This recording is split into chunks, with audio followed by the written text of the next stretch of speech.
Bueno, una vez inauguradas estas primeras jornadas internacionales de ecodociencia inclusiva de la universidad, me da mucha alegría, mucha alegría de verdad, ver esta sala, esta aula magna llena y acoger al equipo que ha venido de la Autónoma, también de la Trinity College, ¿no? Y recibirlo pues, de manera calurosa, ¿no? Es un gran honor, muchas gracias. A continuación tiene la palabra el profesor Agustín de Larrán, una persona que para mí es muy importante en mi vida, es un amigo y es un maestro del que tengo la suerte de aprender desde que estoy a su lado y desaprender, de aprender y desaprender y de empezar a darme cuenta de que el cambio solo es posible cuando empezamos por nosotros mismos, ¿no? Bajo el título Didáctica Universitaria, algunos problemas y retos radicales. Muchas gracias, Agustín. Gracias, maestro. Tú sí que eres maestro. Bueno, pues muchas gracias, Pablo. Muchas gracias a todos ustedes por su presencia. Gracias al decano, director de departamento y autoridades de la universidad. Bueno.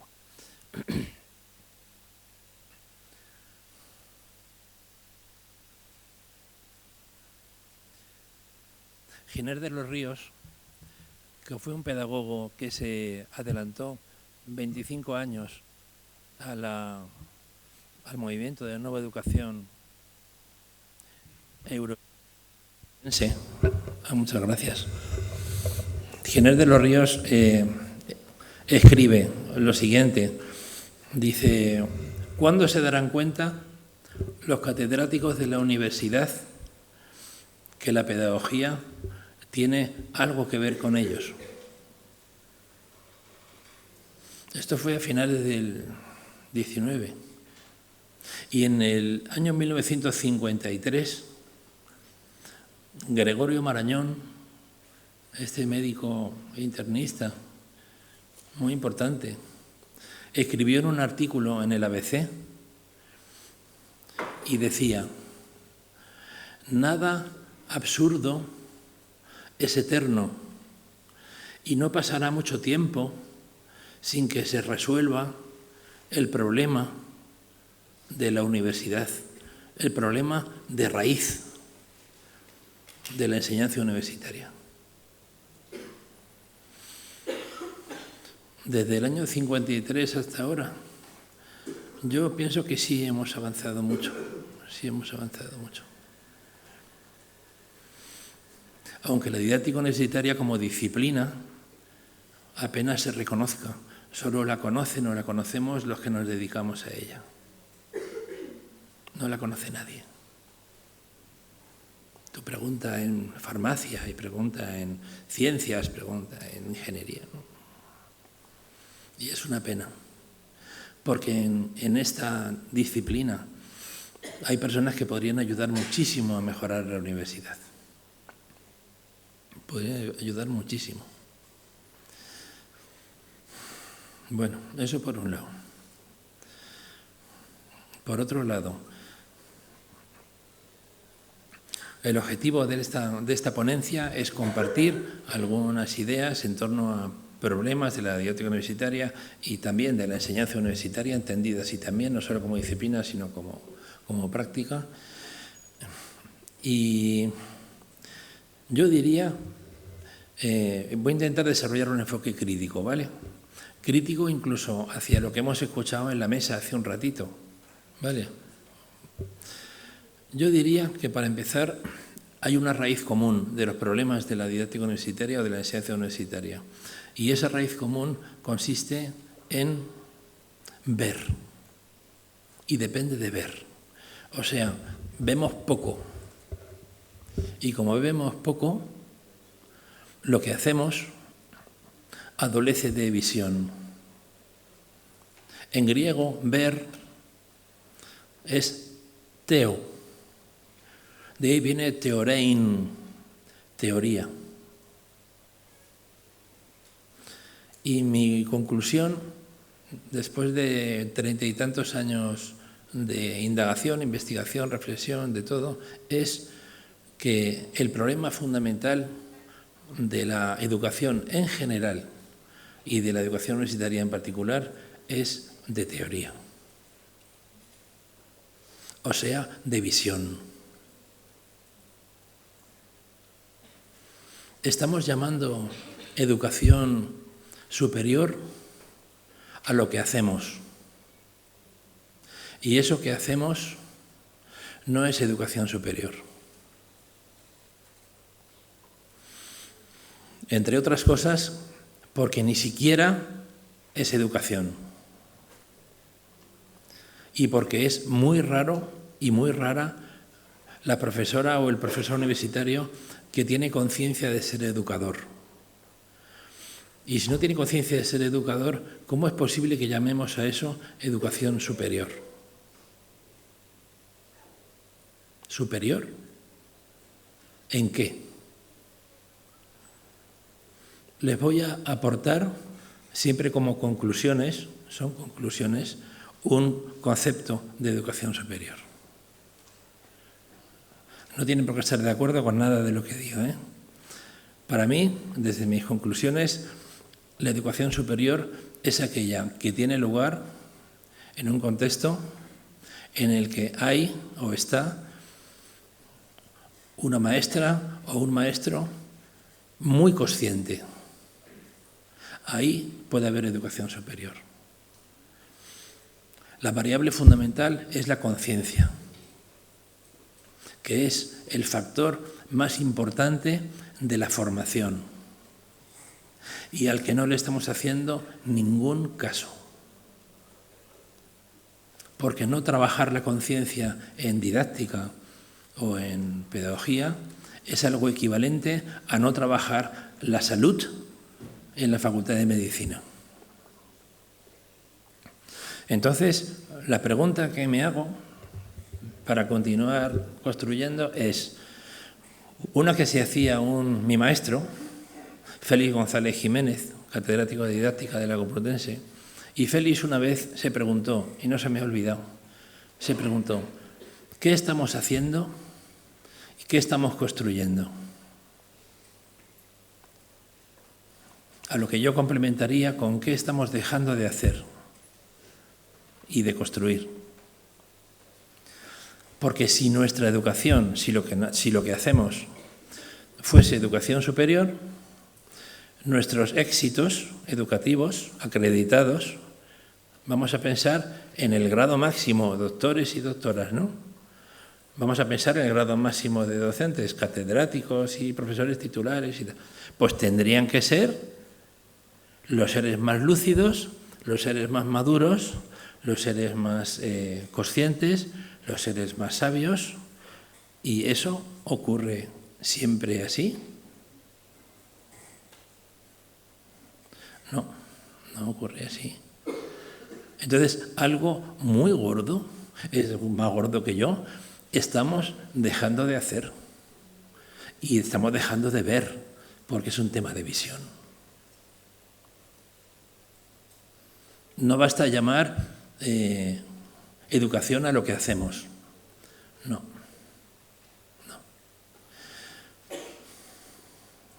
Entonces, algunas reflexiones o propuestas, si les parece, aunque pueden resultar algunas un poco, heterodoxas o chocantes, que me parece que van más allá del llamado paradigma crítico, van más allá. La cosa que hacemos la denominamos radical. ¿Alguna propuesta para que nuestra educación pudiera aproximarse a la educación superior, ¿no? Teniendo en cuenta que la enseñanza universitaria o la didáctica universitaria es como un iceberg, ¿no? Es como un iceberg. El iceberg tiene una parte visible, pequeñita, relativamente, y tiene una parte enorme, hundida, ¿no? Entonces, estas propuestas, a lo mejor, como no están hundidas o están enterradas, pues no se suelen ver. La primera pudiera ser la siguiente. Toda nuestra tradición didáctica y pedagógica se entronca en Sócrates y en la Grecia clásica.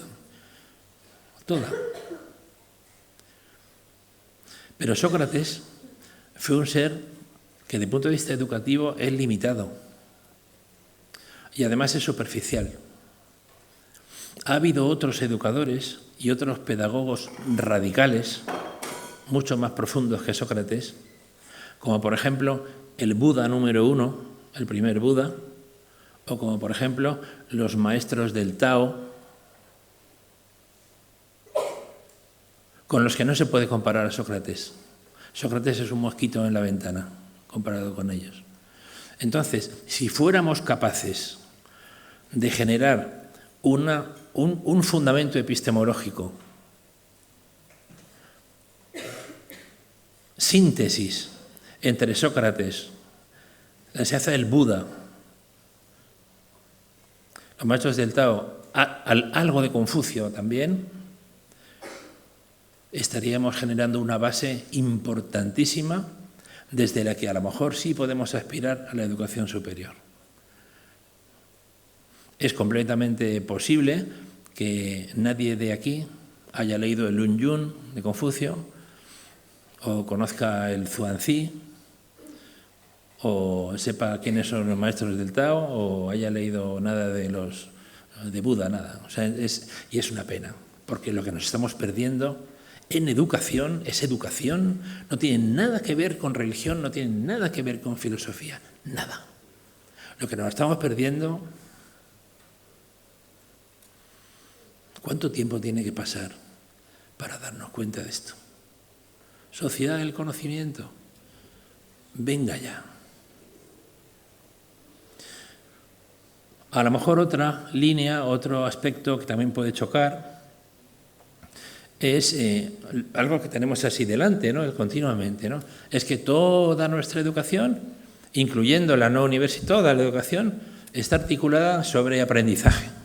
Aprendizaje, ¿verdad? Aprendizaje, todo aprendizaje, aprendizaje. Significativo, relevante.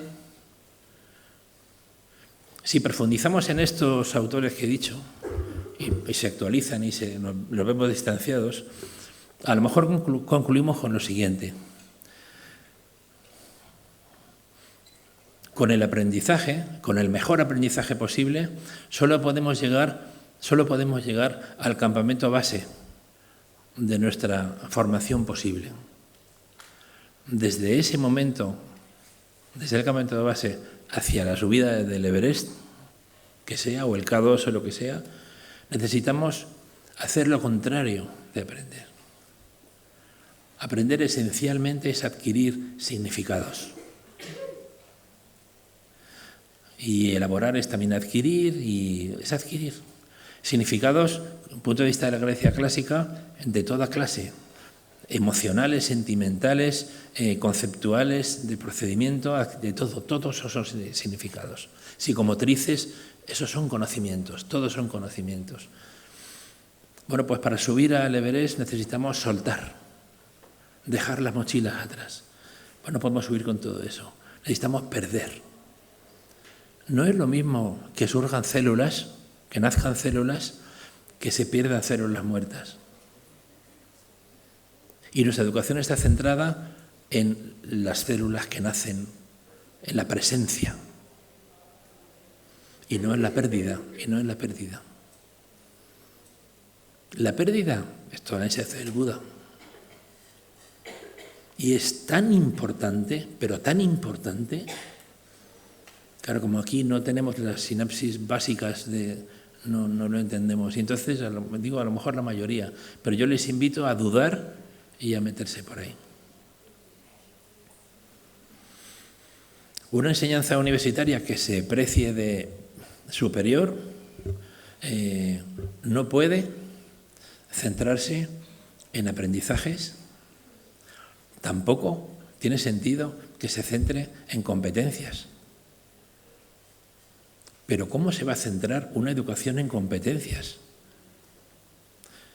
Pero eso es un disparate absoluto. Pero ¿cómo se va a centrar en competencias? Otra cosa es que las incluya, pero centrarse, base it in, no puede ser. Todas las competencias se basan en presencias con las que se gana. Todas son adquisiciones. No hay ninguna. formulada en términos de pérdida con la que se gana. Y sin embargo, un globo aerostático, para lanzarlo, necesita presencias, necesita energía, un buen logotipo, pero como no quites las cuerdas y no sueltes los lastres, ese globo no se va a elevar jamás. Y estamos trabajando solamente, cualitativamente, el 50% de la formación, porque no estamos trabajando la pérdida. No sé si se puede compartir. Otro error enorme, pero enorme, común a todas las etapas educativas, común a toda la educación formal, es centrar la educación en los alumnos. Es absurdo. Es un error, es insuficiente centrar la educación en los alumnos, pero lo dice la UNESCO, la OEI, Alexo, el Ministerio de Educación, todos.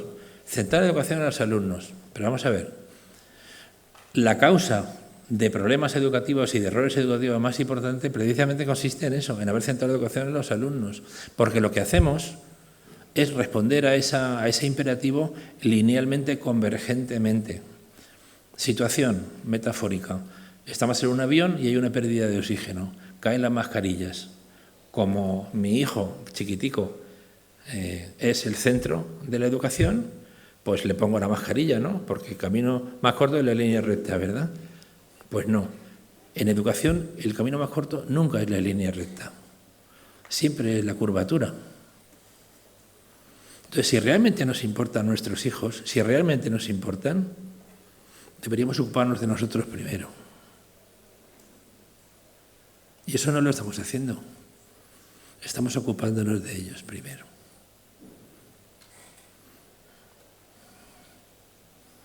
Es un error estructural tan gordo, tan fuerte, tan claro, que no lo vemos. Pasa desapercibido.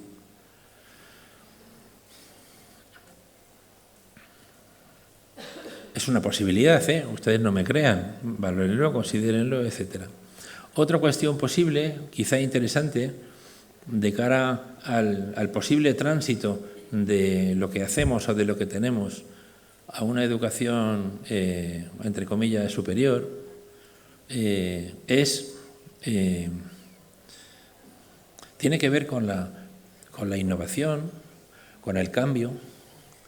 Y aquí se ha dicho, el decano lo ha dicho, digo, yo soy crítico con todo, no lo puedo evitar, experiencias innovadoras, ¿no? ¿Por qué se identifica la innovación y el cambio con experiencias innovadoras? ¿Por qué se identifica con cambio de la práctica? ¿Por qué se identifica con la metodología didáctica? También se ha dicho. Y con los recursos, y especialmente con las TIC. ¿Por qué? ¿Eso forma parte de la enseñanza? Por supuesto que sí.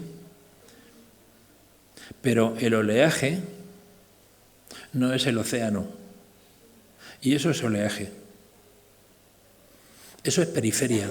Es periferia. ¿Es importante la periferia? Pues claro que sí, fundamental.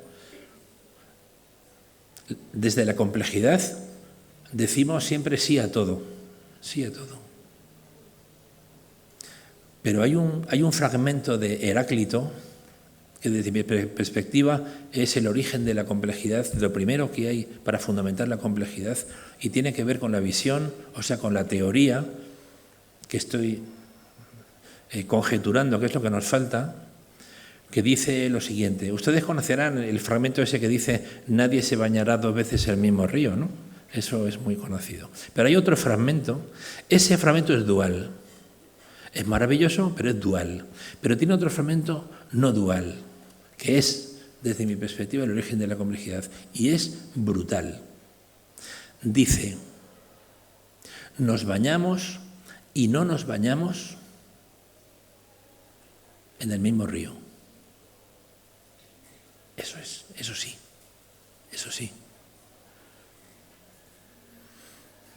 Dewey lo decía, Dewey, el ser humano tiende a pensar dualmente y hasta que no seamos capaces de trascender la dualidad, no llegaremos a síntesis, no llegaremos a conciencia relativa sobre la tesis y la antítesis, Fichte, Hegel,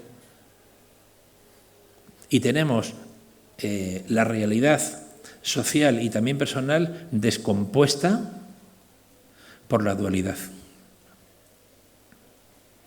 O sea, nuestros éxitos del sistema educativo, doctores, doctoras, catedráticos, catedráticas, suelen, bueno, y los demás mortales, solemos incurrir en dualidad muchísimo, permanentemente. Pensamos así.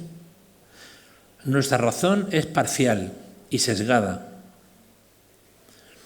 Yo me debería decir, ahora ya no lo digo por estas personas, lo digo solo por mí, para no ofender, que adolecemos, hablo de mí y de quien quiera, de inmadurez.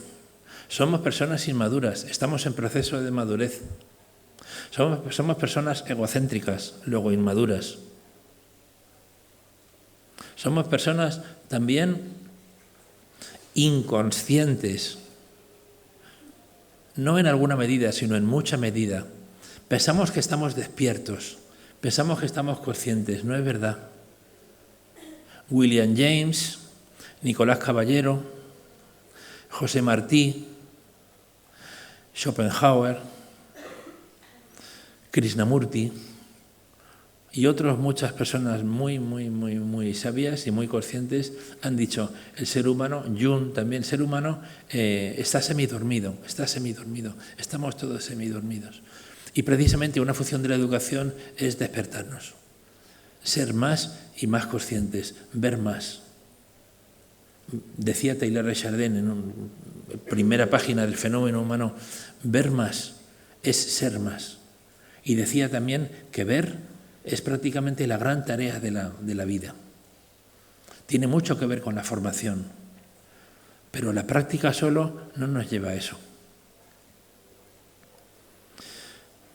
Otra propuesta que hacemos, en la que venimos trabajando hace muchísimo tiempo, tiene que ver con el currículo. Mire, nuestro currículo es esencialmente, voy a simplificar, bidimensional. Por un lado están las disciplinas, también en la universidad, y por otro lado están las competencias. Entonces, hay una dimensión disciplinar y hay una dimensión transversal. Resulta que un currículo que sea bidimensional es un plano. Geométricamente al plano le falta profundidad y a nuestro currículo le falta profundidad. Precisamente todo eso, lo disciplinar y lo transversal, es educación demandada, es formación demandada, socialmente necesitada. Más la necesitan los estados que las personas, porque está centrado en ellos y en los sistemas egocéntricos a los que pertenecemos. Pero hay otra clase de temas no demandados, sin los cuales no es posible hablar de educación superior o de educación plena, como quieran. Y de estos hay de dos clases. Por un lado, temas indeseables o negativos. Por ejemplo, la ignorancia, que es general y que no pasa nada porque esté ahí.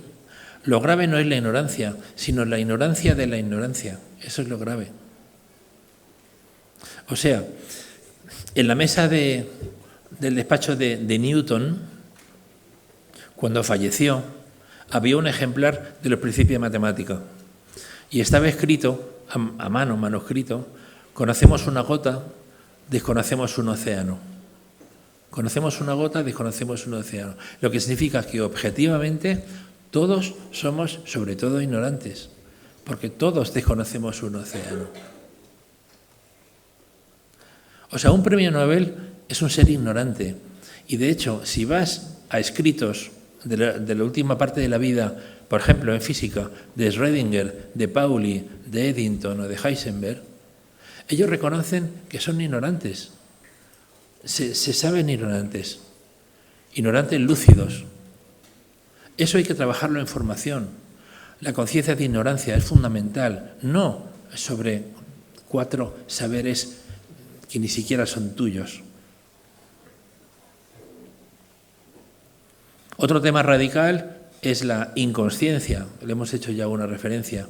Otro tema radical es el egocentrismo.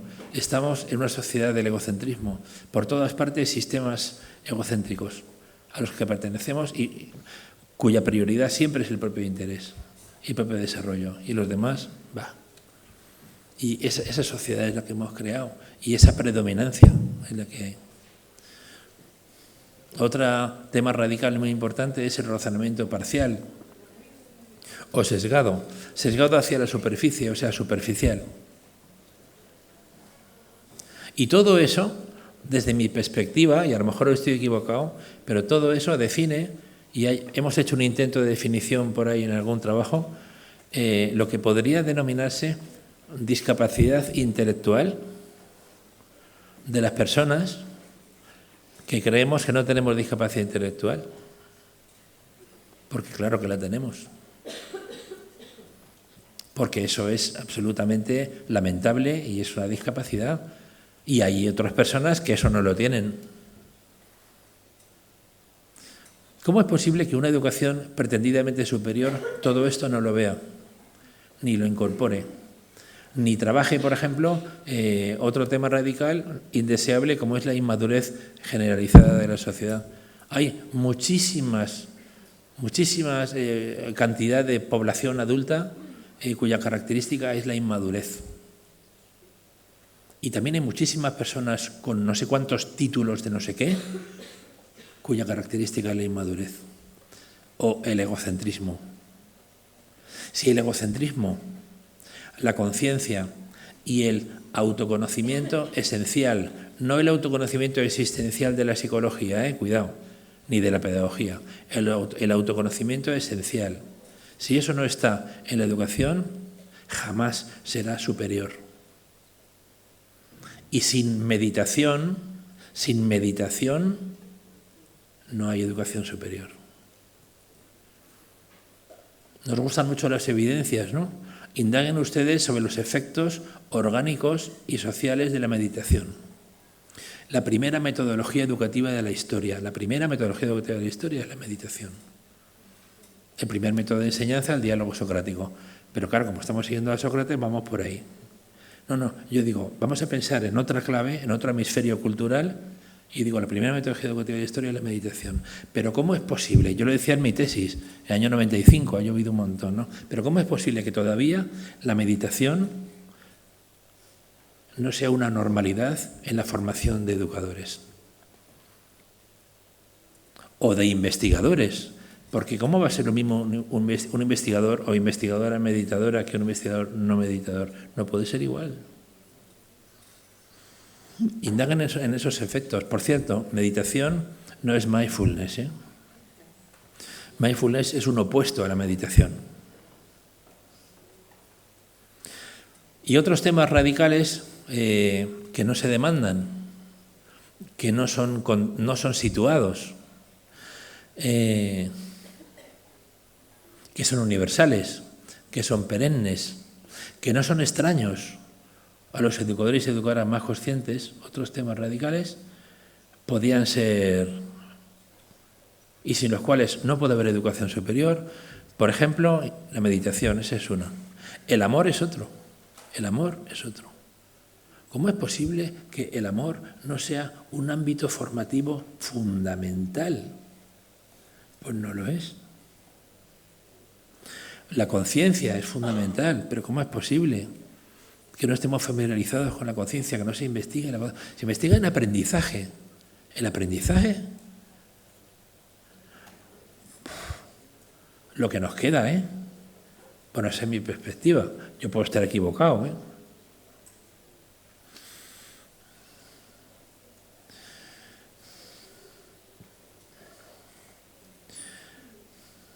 Y de aquí a la consideración del desarrollo docente, porque el desarrollo docente, desarrollo personal, institucional y profesional, pues realmente hemos puesto el techo muy bajito. En síntesis, pienso que no sé, me imagino que será porque no ha llegado el momento, estamos optando por una educación de segunda. Si queremos una educación de tercera división o de cuarta división, estamos haciendo las cosas muy bien. Esa es mi perspectiva. Si tenemos la expectativa hacia otro tipo de educación, yo creo que hay que cambiar radicalmente. Y, por cierto, termino diciendo que todo tiene un centro. Todo tiene un centro. Y el centro de lo que estoy comentando es precisamente cada uno de nosotros. O sea, el observador o la observadora de lo que estamos comentando. En mecánica cuántica se dice el observador o la observadora incluso modifica la realidad y crea la realidad. El cambio es de dentro a fuera. Y si no, pues todo seguirá siendo falso, seguirá siendo cuasi educación y a veces estafa directamente. Bueno, pues eso es lo que les quería contar. Muchas gracias.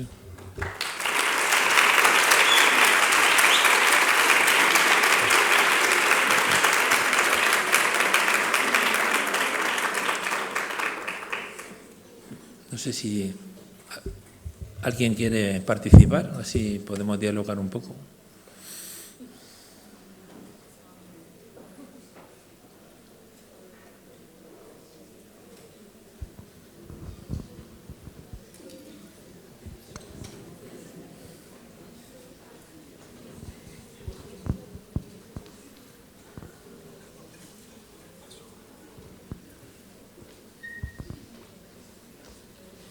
Hola, Agustín. Bueno, mira, yo tengo aquí muchos alumnos de didáctica, y hablo con ellos muchas veces acerca del aprendizaje. Y nosotros hablamos del aprendizaje, centrándolo en el alumno, pero en la toma de conciencia de, bueno, lo primero es la toma de conciencia personal de por qué aprendemos, para qué aprendemos, esto que aprendemos, por qué lo aprendemos. ¿Qué te parece a ti esa perspectiva? Me parece muy necesaria, pero me parece insuficiente, porque el referente no es el aprendizaje. En Cuba, por ejemplo, he trabajado muchísimo con Cuba, muchos años, se habla de proceso docente educativo, o sea, es enseñanza-formación. El aprendizaje está implícito, pero no solo aprendizaje. O sea, no es lo mismo nutrirse que defecar, no es lo mismo, ¿eh? Pues no es lo mismo aprender que eliminar.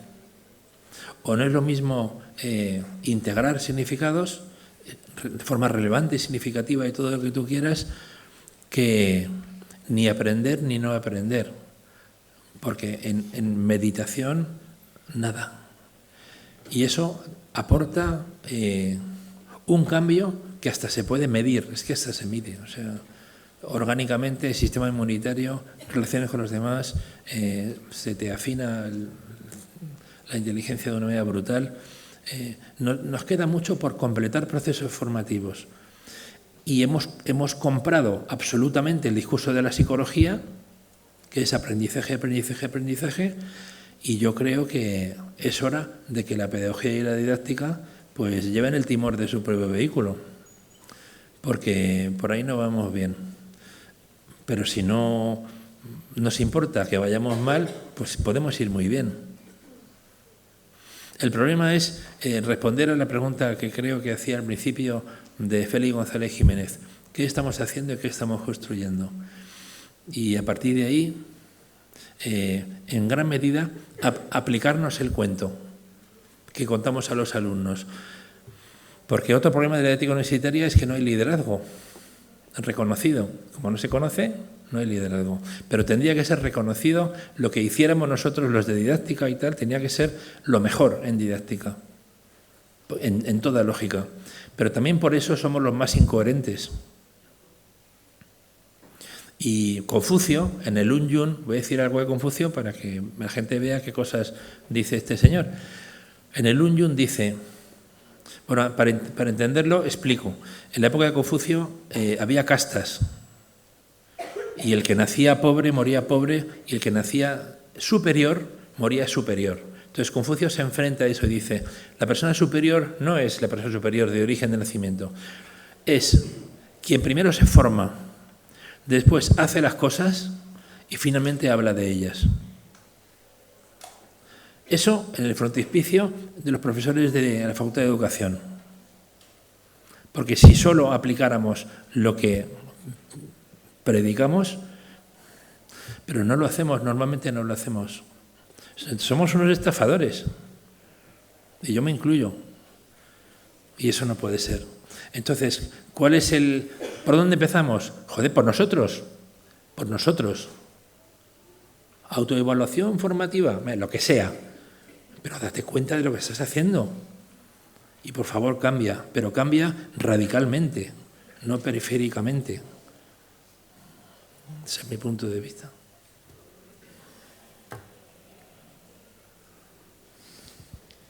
Muchas gracias, profesor Agustín de Larrán. Por cuestiones de tiempo necesitamos pasar a la siguiente conferencia.